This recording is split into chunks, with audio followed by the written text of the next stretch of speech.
Hello everyone.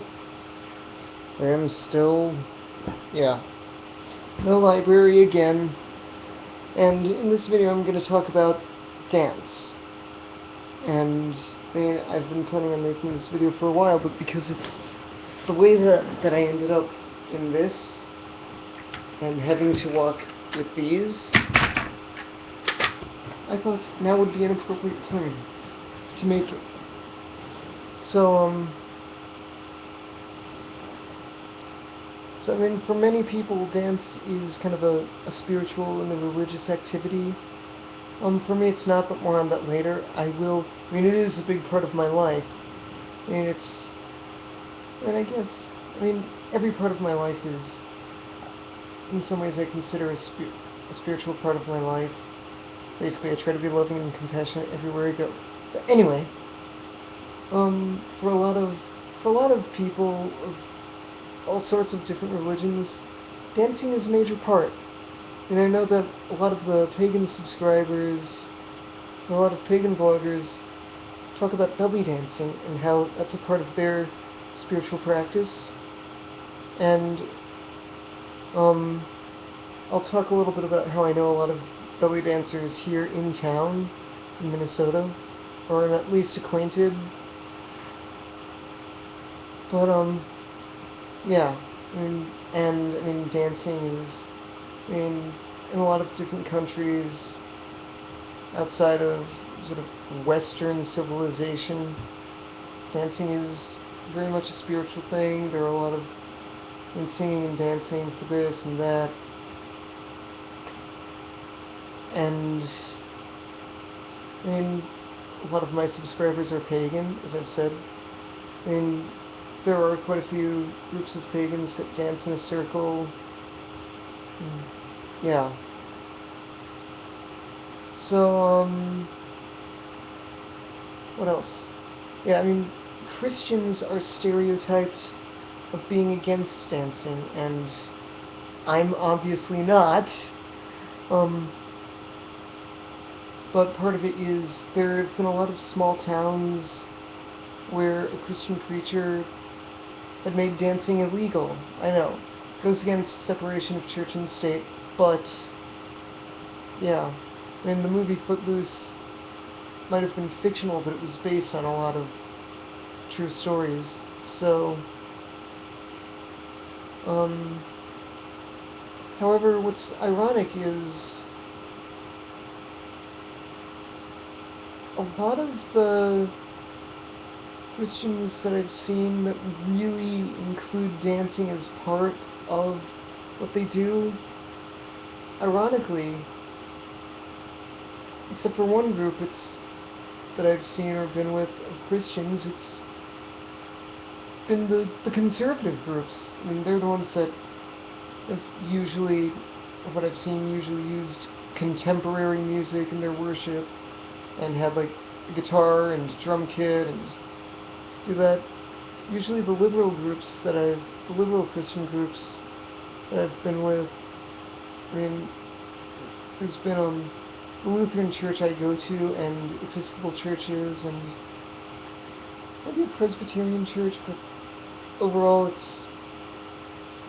and the Unitarian church that I was at didn't really do much dancing, so, anyway, where was I? So, I mean, it's something that's kind of ironic. But, yeah, I mean, however, I mean, at the church I go to, or at just about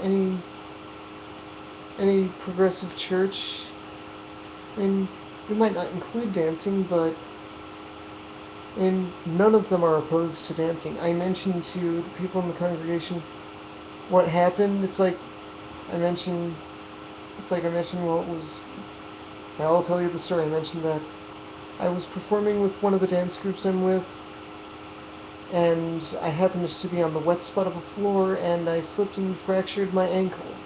That's the quick version of the story that I usually tell. And one reaction was, "Oh, I didn't know you were in a dance group. Wow, that's really cool." And others are usually, none of them have any problem with it. And, so, yeah. Now, about the dance group that I'm with, I'm actually with two. And I do, I'm gonna lose credibility with all of my subscribers from the British Isles, but I'm a Morris dancer. So, for those of you who don't know what Morris dancing is, it's basically, there are a lot of people who encourage the myth of it being this ancient pagan fertility ritual. Now, well, maybe, but there's no historical evidence for it, and it dates back at least to the Renaissance.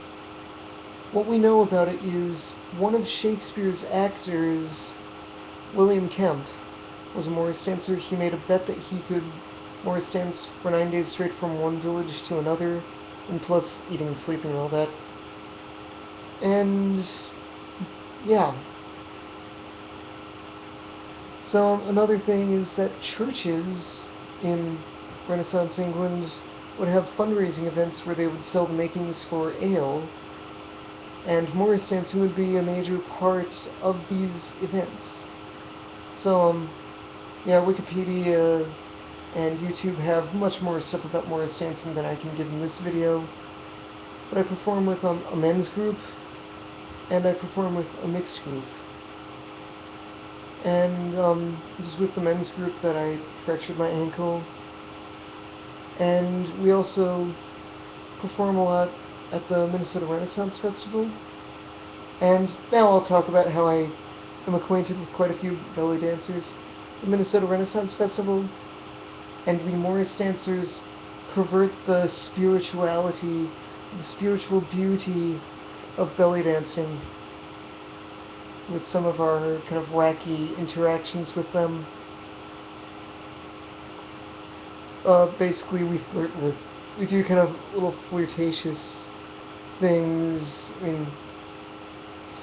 And during when we were dancing in the parade, there used to be several belly dancers kind of dancing at a certain spot while watching the parade, and many of the members of the team, I was at that time just handling music, would walk by them and kiss each one on the cheek. Then when we were leading the parade, we decided, hey, let's stand in a line and see what happens, and some of them actually walked by and kissed us on the cheek.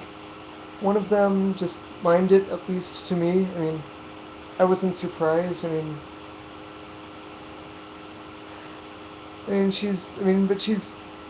She loves the whole theater of it, but yeah, enough about her.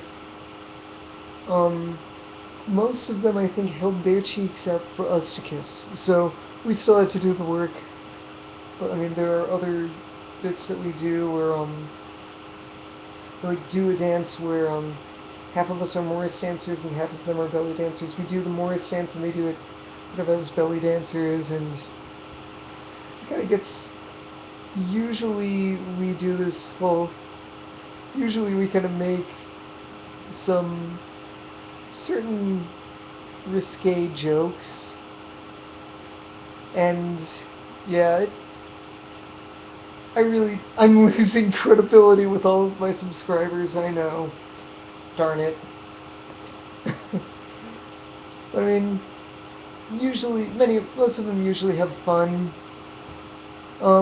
Yeah, I missed the time where they did a dance around a bunch of groups of belly dancers. Darn.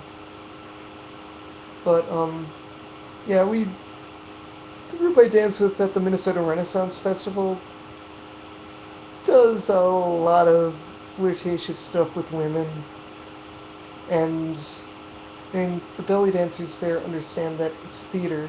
But anyway, I'm getting way off topic. I think, all in all, nothing wrong with dancing. Christians might be stereotyped as being against it.